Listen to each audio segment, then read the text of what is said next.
students have begun their academic journey in kindergarten. Tammy Haught is principal of St. Mary's Elementary School.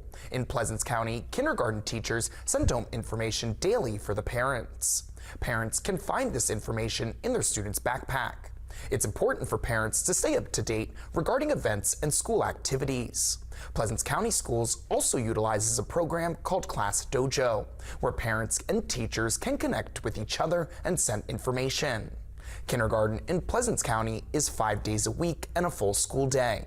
Haught said that it's important that parents get their children in morning and nightly routines so that they can succeed in the classroom.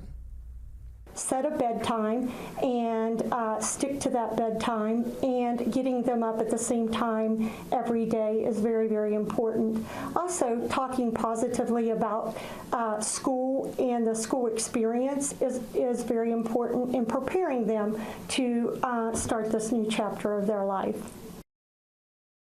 Haught said that communication between students, parents, and teachers is crucial. For more kindergarten tips, you can head over to our website.